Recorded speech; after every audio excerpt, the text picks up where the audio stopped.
YouTube, welcome to Super Glam Factor. Okay, please excuse the music in the background. My aunt is blasting music while she clean, get ready, or whatever the hell she's doing. But today's video is on dealing with a parent with substance abuse. Now, as you saw from a previous video about I think my hardships and my difficulties, which are several videos below, you will know that I have a parent that's an alcoholic, and it's really stressful dealing with a parent that's an alcoholic, because you can never have that parent to child relationship that you always want, you know, that you see on TV, that you see with other friends that you have, and things like that, you know. Now, before I get into my situation and how I cope with a parent that has substance abuse, I would like to say this is not to bash my parent, and it's not to bash anyone under substance abuse. This is for helping people who don't know what to do, because you can be very lost, and people with substance abuse don't really realize how much they're hurting other people. They just think that, you know, they're drinking for themselves or they're taking drugs for themselves, and it's not going to affect anybody else. Okay? So, like I said, I'm not bashing my parent. I'm just being honest, and hopefully I help somebody, because nobody realizes how hard this is until you go through it. So, let me just say that first and foremost. Now, my mother is an alcoholic, okay? And I've been dealing with this my entire life. When I say my entire life, I mean literally since I was born. And I'm sorry, let me move up so you guys can hear me over the music.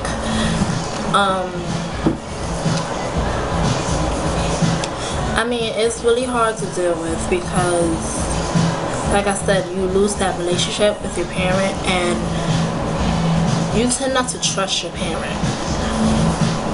Now, I always wanted the mother-daughter relationship with my mom, but I never got that, because she's like Dr. Jekyll and Miss Hyde. She is one way half the day and then completely transforms. It's like amazing to see how she transforms into a completely different person.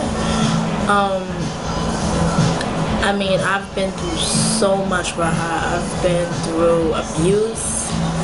I've been through being called all types of names.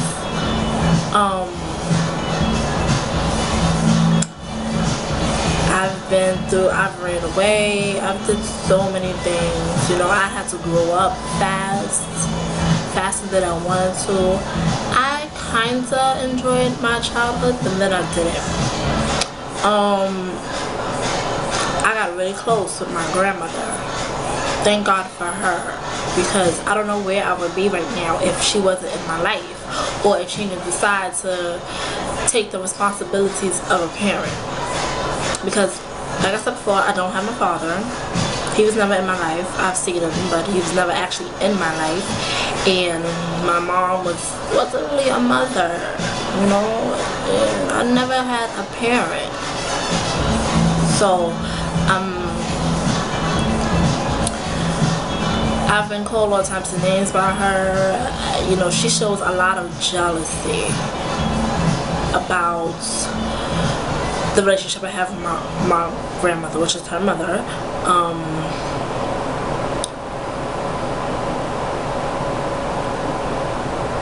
I guess at times you could say I had a friend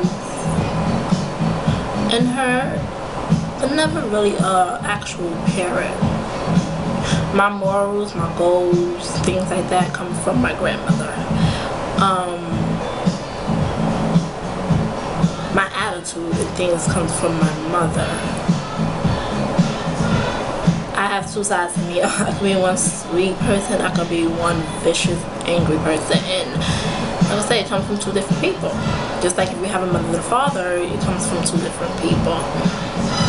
There were times when I had to pick my mom off the floor, or she's yelling in the street and I just walk away because it's embarrassing. Yeah, I've been through so much with her, like it's not even funny. You know, I don't tell her things. I can't trust her. I don't want to confide in her at all, because even when she's sober, I'll talk to her when she's sober, and then when she's drunk, everybody will know my business. Like, everybody will know my business. If I say, Mom, let's say I'm 13, I'm like, Mom, I just got my period. She'll tell everybody when she's drunk, oh, Zio has her period. And, I mean, that's embarrassing. Who wants to deal with something like that? Like I said, I got abused, verbally, emotionally, physically. There were times where I was in a headlock for no apparent reason, and I had to really defend myself. You don't want to bring your friends around your parent like that, and you know, you don't really talk about your parent. You know, you have to leave at a certain time, because I've always been back and forth between my mom and my grandmother, like back and forth between houses. And when I go to my grandmother, I learn a lot, you know. I learn culture, I learn different, just variety of different things. You know, when my mom is really stressful, I stay in my room, or I just try to get away, keep my headphones in my ears, something.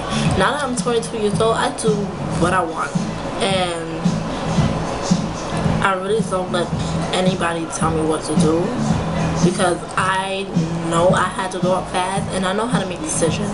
Whether they're good or bad decisions, I know how to make decisions. There's a lot of bad dealing with my mom, but it's also a lot of good, because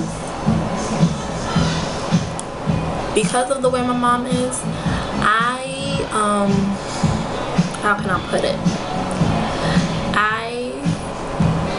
I'm not in denial of things. That's one trait my mom has that I don't have. I'm not in denial. I live and I learn. I make a mistake, I pick myself up, and I learn from it, and I keep going. I don't sit here and dwell on it. And don't get me wrong, I have times where I think about things and I get emotional, or I might just stay in my room and not want to be bothered. But I'm not going to sit here and drink my problems away. I'm not going to do that. I can drink socially. I've been drinking a lot more since I turned 21, but I don't drink my problems away. I'm not addicted to alcohol. I don't want to be addicted to alcohol. I know my limit when I drink. I might get a little buzz, but that's about it. What else can I say? I mean, dealing with it, you have to learn from other people's mistakes. You have to learn from what your mother or father or another family member is doing. When it comes to substance abuse, do not follow it. There's a lot of people who follow it. There's so many people that they see their fathers, I guess, smoke marijuana or whatever, and they do the same thing, and they get addicted just like their mother or father did. Why would you follow and you see the path that it leads to? Be different. Be a leader. You know, do things differently from what your parents have done. I mean, I don't want to make this too long. If you want me to get more into the detail, I can. But I just wanted to cover the surface right now.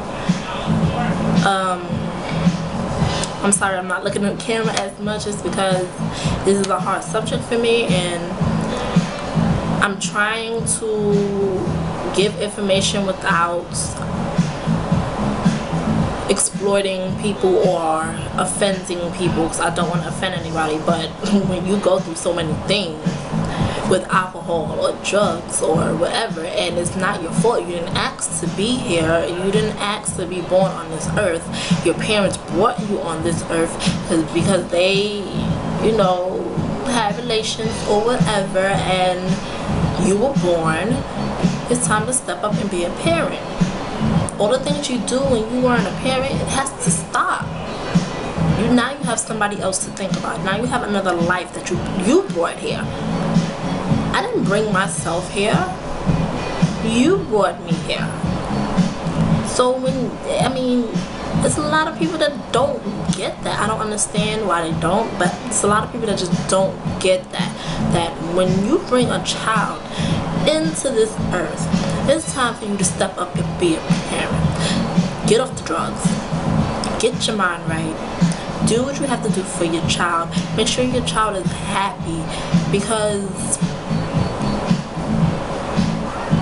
I mean, I don't know. It's just, I don't know. I don't get it. If the shoe was on the other foot, I wonder how the person that's doing the substance abuse would feel if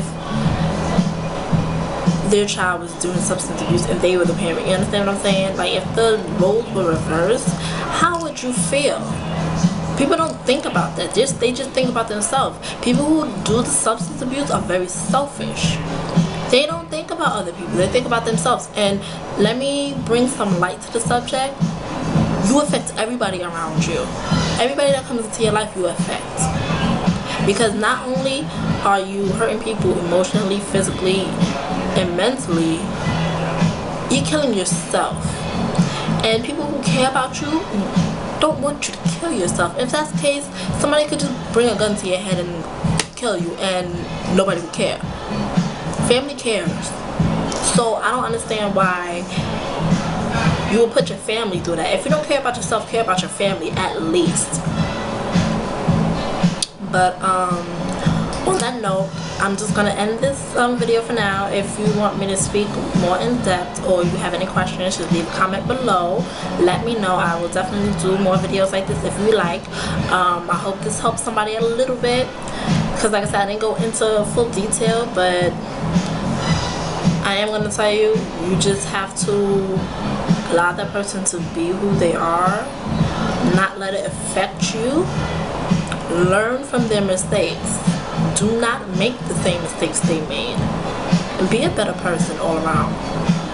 So on that note, peace and love. Bye.